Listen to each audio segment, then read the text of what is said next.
Hello and welcome back to another episode of the Her Handmade Hustle Unplugged podcast. Just a bit of a mouthful, isn't it, trying to get that out? I've been listening to quite a few podcasts lately, and I was thinking that maybe I need to have some kind of professional intro, one of those with music that kind of fade in and fade out, um, and tell you what it is that you're listening to, just for like 30 seconds or so, to avoid those little awkward introductions that you never really know quite what to say. Yeah, I'm not sure yet. I'm still thinking about it. I'm not sure. I haven't done it because I just don't know if it's very me. I like to launch straight into it. But then again, maybe it would be a good idea to kind of give listeners a chance to know who they're going to commit to listening to for the next 45 minutes or so. Who are you choosing to spend your precious time with? Wherever or whenever you listen to a podcast.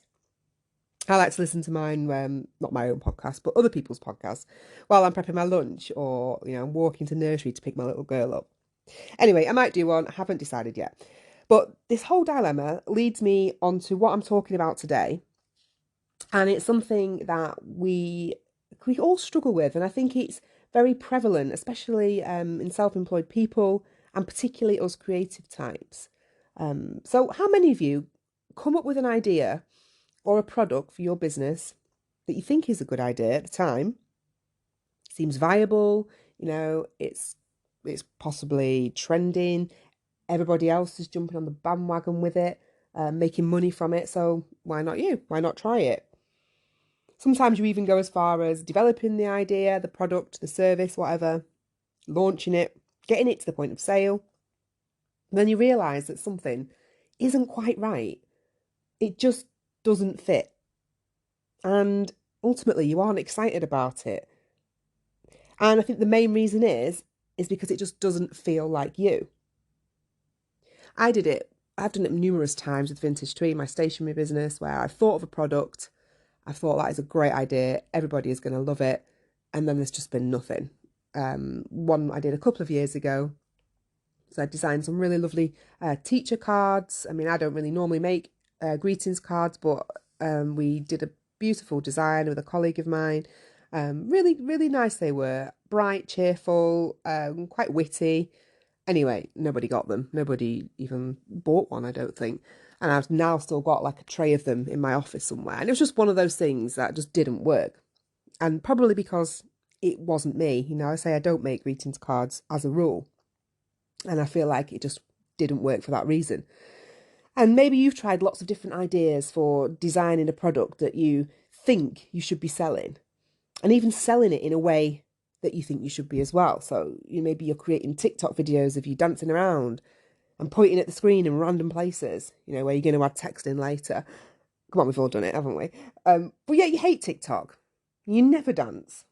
You have to ask your partner or your teenager how to edit a video and add text. Is not you. So today's episode is all about how do you always make sure that you're staying true to you and your brand, being your most authentic self in front of your audience, whilst also learning to adapt and evolve in your business without losing your core identity. And it's a skill. It's a skill that I'm still trying to master as well. And I'm 14 years down the line. It's hard. And I realised just the other night that it is something that I'm struggling with too. So I think it puts me in a really great position to talk to you about it today and share how I'm managing to stay as authentic as possible in my business. While, I'm looking at my competitors who are showcasing their services and offers, and they're filling my social media feed and making me feel less and less sure that I'm doing any of it right at all. As a female entrepreneur, and honestly, I think as a female in general, I just think we have this really annoying and innate tendency to compare ourselves, even if we don't want to, and we say we're not going to do it. We can't help it. I just think it's in our genetics. And it's like we're panicking, even if we see someone doing something that we think we should be doing, because obviously they're smashing it and we're not. And it must be because they're, dancing around their kitchen in their pants or whatever. Which, to be fair, probably does bring in a lot of viewers. But it's not something that you'd normally do. So why would you do it? To try and promote your business, Because if it's not you, people will see that. And if it doesn't fit with your product or your service, it's not relevant, and most importantly, it's not your personality, then why would you even bother? So, for example, if I sold lingerie or I was a personal trainer or a Vegas stripper, come to think of it, then yes, it probably would make total sense to show people what I look like in my pants. It's relevant, you know? But I'm none of those things. I'm a small business owner. I'm a woman who has a really bad stationery addiction and one that loves to create. I'm a mentor to other women who love to create. I'm a northerner who enjoys a proper brew and a slice of cake in an overpriced tea room. I do. It drives my husband mad. But I'll happily pay £4.50 for a slice of Victoria sponge that I know's cost them to make, £4 for the whole cake. I'm a first-time mum who often feels as equally overwhelmed and exhausted by motherhood as she does fulfilled and bursting with love. I'm a woman trying to make it to the end of each day running 2 businesses with a small child. But I'm doing it. And these are the things that need to be filling my feed. These make up me and my identity and my motivation and my purpose, who I am and why I do what I do. I don't need to dance in my pants, and honestly, I really don't want to either.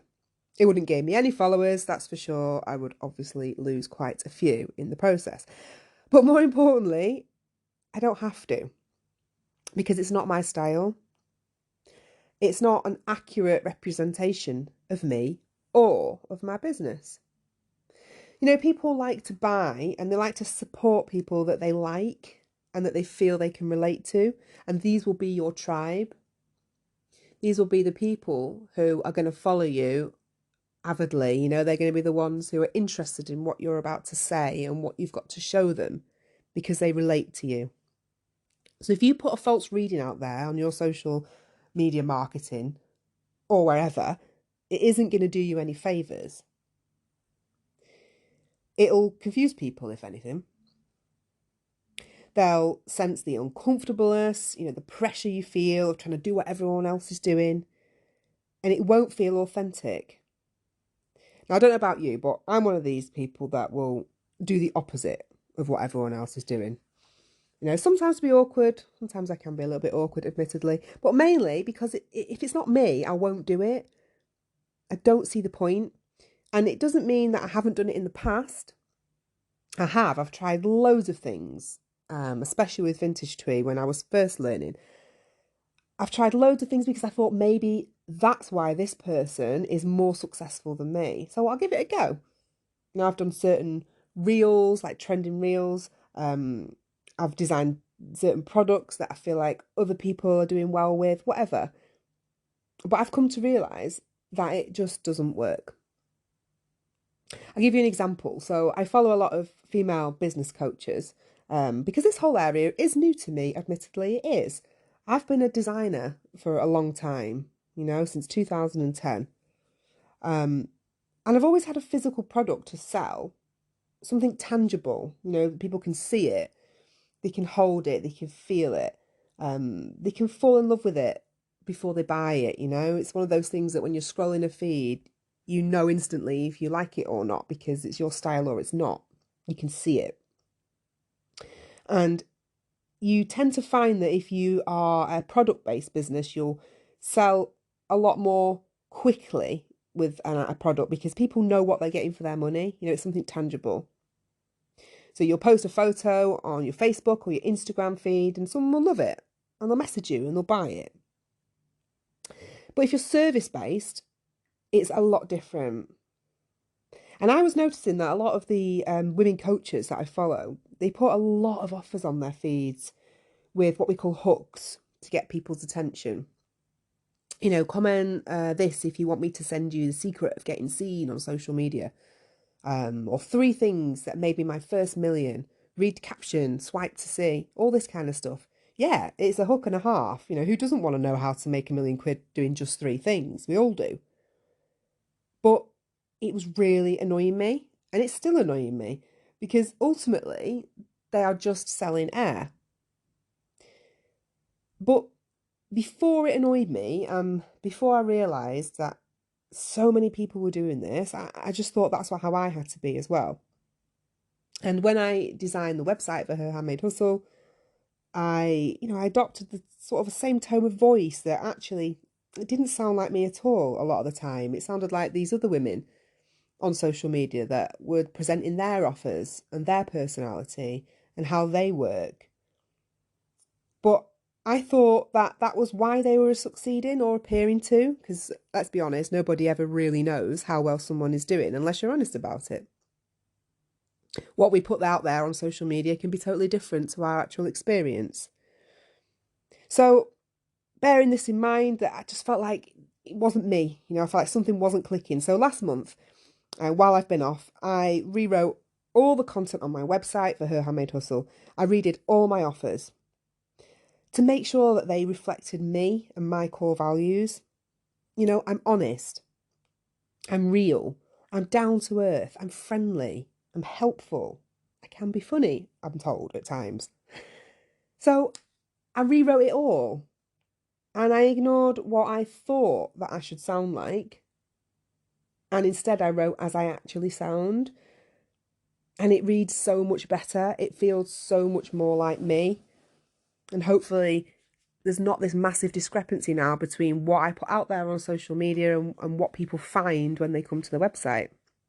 I stopped thinking what I had to do, what other people were doing. And instead, I sat down on my notepad and I thought about what I could offer to women who are wanting to work with me because they actually like me. Because, that is the most important thing when you run a business and you want consistent sales and you want a decent following and these avid fans that want everything that you can offer. People have to like you. Now, I don't want to fill my feed with false promises, with ideology, with fake images and what I call air, because I don't believe in it. I want to show people my true self and give them encouragement and motivation and inspiration when they scroll my feed. I want them to be able to resonate with everything that I say, when it pops up, to make them laugh, to make them feel warm inside, to make them feel cared for, because that's who I am. I want them to be able to use the information and the tips and the advice that I can give for free on my social media and other outlets. And I want them to say that it was useful, And I want them to actually say that I've helped them achieve a tangible result or a goal with my paid services as well. Such as like learning how to use a program like Canva, like a design program, or create a social media banner because you don't know how. Or actually physically see more engagement on your social media pages and more sales, more money in your pocket. I 100% am not into selling air because I'm a doer and I want to see results. I like to see people succeed. And I realise this is what I need to focus on going forward with Her Handmade Hustle. So, excuse me, you might be thinking, well, how do you know how to do this? Like, how do you know how to be your most authentic self? Like, it's a weird question because it should come naturally to you. But actually, I think once you're in the spotlight and you run a business and you're out there for everybody to see, you sort of question who you are a little bit, don't you? Think, oh, what should I be showing people? And how do you stay authentic to yourself when you're trying to also stay current and on top of like these ever-changing landscapes of running a business? Because you still have to be flexible and you still have to be ready to, to change and embrace the new trends that are out in order to stay current. So I'm not saying don't do reels, they're important. I'm not saying don't keep up to date with any important trends or things that might benefit your business. What I am saying is instead of making yourself and your business fit into them, make them fit into you and your business. So I read one of the trends for 2024 is playful content. Okay, it's the new like brand personality. People want to see stuff on your feed that is playful and happy and joyful, which is great. It doesn't mean you have to act all happy and joyful, film yourself like grinning into the camera, frolicking in the countryside, chucking your products up into the air, whatever, dancing around Aldi. You don't have to do all that. It's not what it's about. But instead, you need to find a way to create fun and playful content that fits with your brand and you. So unless maybe you do, obviously, if you do go around and frolic in the countryside, that's what you like doing at weekends, then great, film it, put it out there. I don't. But if you do, brilliant, go for it. So for me, let's use Vintage Tweet as an example, as it's a product-based business, so it's a bit easier. So I might decide to show, say, a short video of my hands creating one of my items. I could make it playful by perhaps adding a time lapse so you can speed up the video so it makes it a little bit faster, and put some upbeat music with it, something fun. Sometimes I think it's nice to show people like something normal, like I might show myself stopping to have a sip of my brew or a bite of my scone, which I always do. Make it human. It's still playful, but it's also still me. And that's what you have to think in the back of your head. So you can still get creative and you can create amazing content that people are going to love because it's real. You need to be transparent. So none of this selling air, wishy-washy crap. It doesn't encourage anybody to trust you. It doesn't. You need to be telling them how much things are. There's nothing worse than not knowing the price of something that you're interested in. Like the amount of websites I've been on, particularly like the business coach, coaching industries, that don't tell you how much it's going to cost to get some help. It's crazy. I got on one the other day and it said, book an appointment with me. Let's talk. Like, no thanks. I want to know how much it's going to cost me and what I'm going to get for it. Transparency is so important when you run your own business, and it is the key to being authentic. And it was the main focus of mine when I've been working on my new WhatsApp support service, which you may have heard about already if you signed up to my newsletter. You may have landed in your inbox this week. It's £19 a month. You can get me on the other end of the phone to text whenever you want, whenever you need help and advice. It's simple. It's 19 quid for 1 month. For you be transparent about where you work.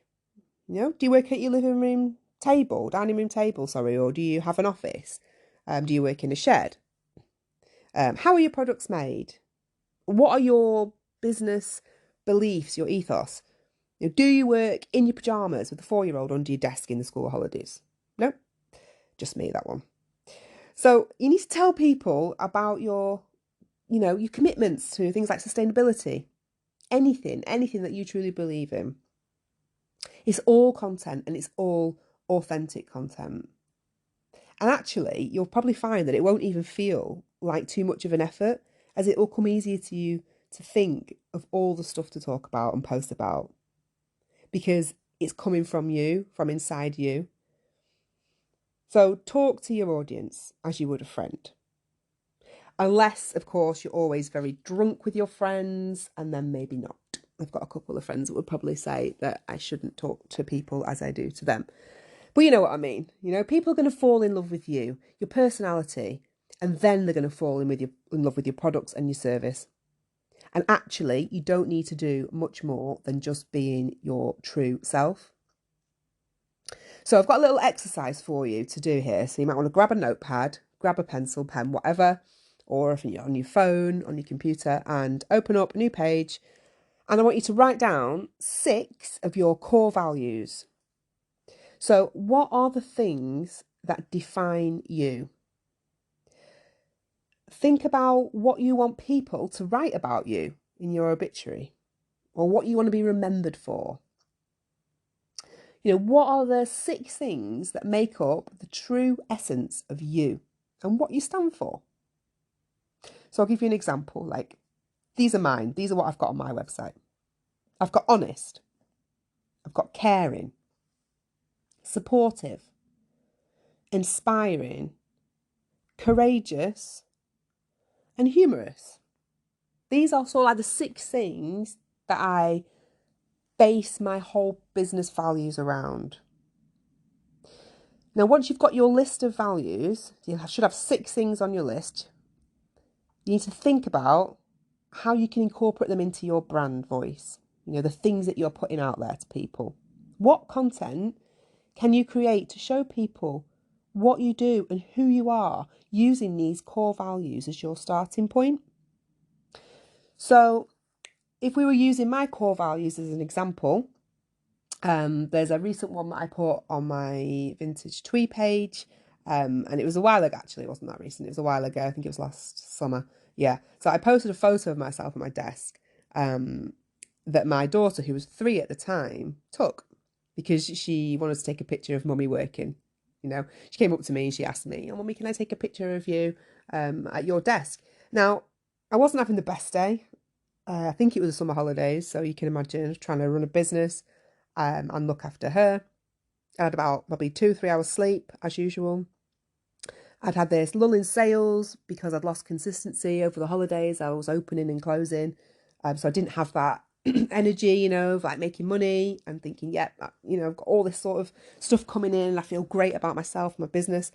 And I just generally didn't feel very proud or successful. But bless her, she was so enthusiastic to catch her mummy doing her, wedding and paper things. That's what she called it. I just couldn't say no. So what did I do? I sat up straight and I just smiled like I was a millionaire. Because you know what? For that split second, I actually felt like one. She was looking at me with the camera, pointing in my face, really proud. And I thought, just smile, Joanne. Let her do it. Let her take this picture.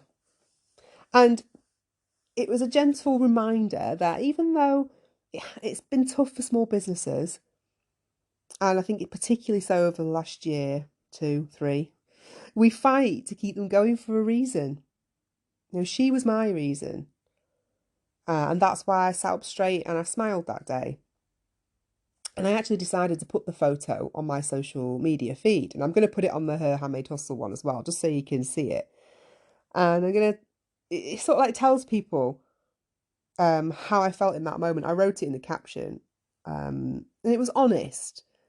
And it was hopefully inspiring. And I think it was just a little bit courageous too, because like I said, I wasn't having the best day. I was feeling vulnerable. I was feeling like my business, couldn't sustain itself in the school holidays. I didn't know what to do. I had this choice to make between making money and surviving and paying the mortgage and looking after my little girl. And obviously she will always come first. So this post sort of represented everything that I stood for, and I wanted my business to show and communicate with people. And that post got a lot of engagement because people resonated with it when they saw it. They loved the authenticity.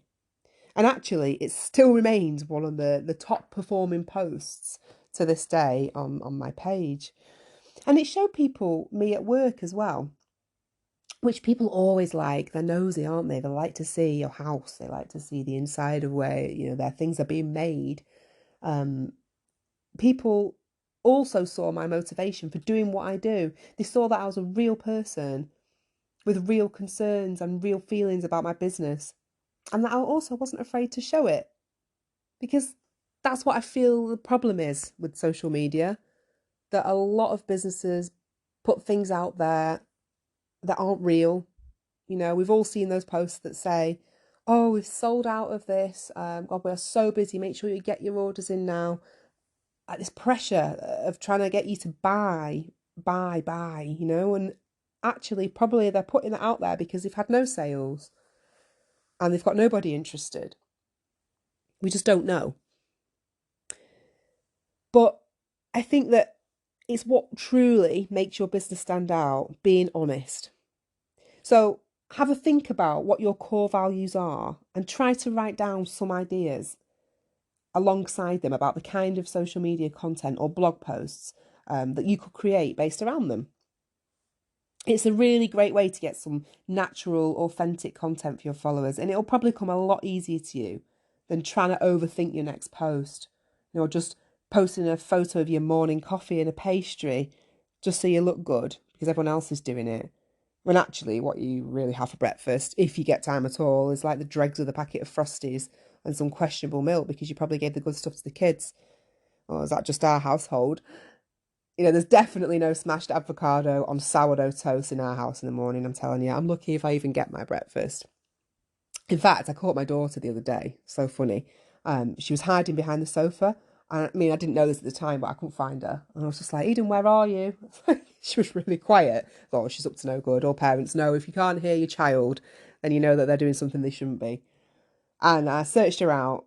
I heard this little noise and it sounded like a little mouse. And I looked behind the sofa and she'd just got like the giant tub of Nutella out of the cupboard at 7 a.m. and she's just helping herself to it. Fingers right in there, no spoon. I just figured that was as good as breakfast as she was going to get that day of half term. I had to let that one go because you've got to pick your battles, haven't you, at the end of the day? And I just let it go. I thought, whatever, it's fine. She made herself full quite quickly. But, it's so important that we just do give people a glimpse into our real life because it is ultimately what will make people fall in love with you. So we know how important it is to keep it authentic when it comes to your business and staying true to yourself. But do you ever find yourself like having a complete identity crisis and sometimes not being sure of who you are and what it is that you're offering and how to actually even be authentic? It's so weird. It's like the creative person's equivalent to like a midlife crisis, I think. Where you just end up going a bit mental, trying lots of different things to see if there's anything that sticks and just feels like the new you. And it's stuff that you'd never usually do, or that's not your style, but you feel so confused and lost that you just try it because you just actually don't know or have a clue about which direction to take with your business. We've all been there, me included. And it's not a bad thing. It's all part of the creative process of finding out who we are and what we want to do. But it's annoying, isn't it? Because you just feel so stuck. But I've always found that whenever I'm having what I'm calling this creative crisis, it's usually because I'm just panicking and I'm overthinking things and procrastinating. Now, I'm usually ignoring my inner voice or my instinct that tells me that it's okay to mix things up. Absolutely fine. You need to. You need to stay current, change things up. But you also need to stay on brand and true to yourself and what it is that you can offer. Bloody hell, when I was pregnant, right, I started creating needle felted animals. I mean, I don't know why. One day I said to myself, oh, I'd really like to try that needle felting. For all the needle felters out there, hats off to you because it is bloody hard. And I tried to do it and I stabbed myself so many times. It was ridiculous. I think it took me about, oh God, maybe 3 months, like a whole sort of trimester of my pregnancy to create this tiny little llama, which looked more like a camel. And even my daughter says now, what the hell is that, Mum? I still got it. I'll see if I can find it. I'll put a picture of it on my social media feed if I find it. But God, needle felted animals, where did that come from? I wanted to release a brand of baby clothing at one point. I bought a machine. I'd made some designs. They were pretty good designs, but I didn't know what I was doing. I had absolutely no experience in any of these things. And really, if I'm truly honest with myself, like, I didn't really feel excited about them because they were so far from my actual talents, which were, creating paper-based products, that just didn't feel right. So, of course, it didn't go anywhere. So if you're feeling a little lost or you're questioning your offerings and what it is that you actually do, just think on it a while. Does it feel like you? Or are you just having a creative crisis? Are you that middle-aged man that's driving around in a soft top? I saw one the other day actually in front of us on our day out. And I mentioned it to my husband. You can still reinvent yourself if you're a little bit bored with what you're currently doing. That's absolutely fine. But just make sure that you stay authentic to who you are and what you're doing in order to make your business sustainable in the long run. And I think it's really important to remember that when you have your own business, you're going to need to be prepared to reveal a little bit of yourself to your audience and your customers, to show them who you are, to show them that authenticity. Because it's sadly not enough these days to just have your products on show, as amazing as they may be. You know, it was when I was first started Vintage Twee. I didn't have to say too much about me and what it is I do. People weren't interested in that. They just wanted to buy the stuff. But now it's different. It is so much more social. However, I think it's important to note that you just don't have to do anything that you aren't comfortable with, as I said, because that wouldn't be being authentic. Like for me, I don't post photos of my little girl on social media because I don't feel comfortable with it. You know, people know that I'm a mum from how knackered I always look, you know, and they always see pictures of the state of my living room during the school holidays or my office. I give people a glimpse into my life so they can understand who I am, and then they can decide if I'm the kind of person they want to work with. You know, like for me, you're not going to get these complicated webinars or networking events to attend that I've organised. I thought about it. Everybody else was doing it. You know, everyone else is there promising to help other women in business this way. And maybe that works for them and that's fine. But it's not me. Like I said before, I'm more of a doer. You know, I prefer to work with people one-on-one with a brew and a notepad, and we can figure out together what you need to do to get to where you want to be. I'm not a PowerPoint kind of girl. Never have been. I would rather show you how to do something so you know how to do it yourself next time and build on your skills this way. You know, when people message me sometimes, if they don't know how to do something, I will send them a screen recording of me doing it on my phone so that they can copy it, you know, that they know how to do it the next time themselves. Because that's how I believe people truly learn, and how you can stand on your own 2 feet and run a successful business by being shown. I'd rather show you how to do something. You know, I really would. I like to give examples of what I would do if I was you. I like to offer reassurance, you know, not leave you to figure it all out on your own. I'm a bit of a hand holder, really, admittedly. But, you know, I think we could all do with a bit of mothering. Don't you? Especially as mothers, sometimes we're often forgotten. As much as our partners try and take care of us, I think our needs are just so far down the bottom of the pile, aren't they? That we often feel a little bit neglected. Because, I mean, at the end of the day, how nice is it to feel safe and supported and just genuinely cared about? And it's something that me and my sister often say quite a lot. It's the feeling that we miss the most about our mum since she's been gone. You know, she's that one person, your mum, who truly cares about every single thing that you do. You know, she remembers all the significant dates in your diary. She checks on you if you're having a bad day or you're having a bit of a wobble. And I guess that's how I describe my style of coaching, really. It's warm, it's genuine, it's familiar, and it's nurturing. Because, you know, I'll worry about you. I will. Trust me. I'll check on you if you're having a wobble. I'll support your decisions and I'll give you honest advice because I want to see you succeed. I'm rooting for you. I'm not pushy or interfering or salesy, and I'm not fair weathered either. You know, I'll always be there. I'm always want to know that you can count on me. You know, I asked my daughter the other day what came to mind when I said the word mum to her. What did that word sort of make her think of when she heard it?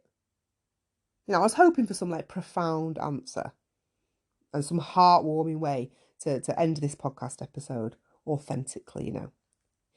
You know what her answer was when I asked her? What was the one thing that she said to me that she thought of when I said the word mum to her? Lemons. I mean, what does that even mean? Like, seriously, lemons? I don't even remember the last time we had a lemon in the house. Perhaps I should have known better than to ask a 4-year-old to close my podcast episode for, you know, in an inspiring way. But hey ho, you win some, you lose some, I guess. Well, it just made me laugh, so I just wanted to share that with you. But anyway, I'm launching the new WhatsApp support service that I've been talking about at the end of this month. And I wanted to mention that this kind of nurturing, honest and motherly support is exactly what you can expect from it. It's a service that I don't think, I haven't seen one out there like it. They say maybe a reason why, but I'm willing to give it a go. But I'm literally going to be there at the other end of a text message to help you with any business advice or problems or just anything that you're struggling with. You can just text me if you get stuck with how to do something on social media. Text me if you need advice on a price point for a new product, or you need some advice and help on a new range that you're working on, or a second opinion, help with figuring out how to add music to a reel. Any of these small things, just ask. It's supposed to be a relaxed and casual service, just like having a friend in your phone that you can text when you need some advice. Like you've got friends that you always text, certain friends, don't you, about certain things. So if I've got friends in my phone that I always text about my child, and advice around that. Like, oh God, how do you get your kid to sleep? And I'm losing my mind trying to figure it out. Just don't text me about that, because I guarantee you I don't know the answer to that. I've tried everything. But anything small business related, particularly creative business related, I'm your woman, okay? And you can have me as your business mum for just £19 a month.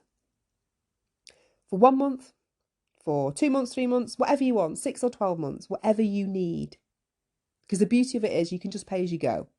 Because I know some months you may need me, you may have more questions, or maybe you're working on something that you need help with, and maybe you can afford it that month. And then other months, you've got a lot of other commitments, birthdays to shell out for, and it's just not possible. That's okay. My dreaded month is October, for the record. Oh, birthdays, anniversaries. It's a busy one. But I just want you to know that I will be there for you if you need me. And all you'll have to do is text me. And that is the beauty of this new service. Like I say, it's casual, it's informal, and it's there to work for you. All the details are on my website, herhandmadehustle.co.uk, and you'll see it under the Creative Business Assistant Service, under the Services tabs.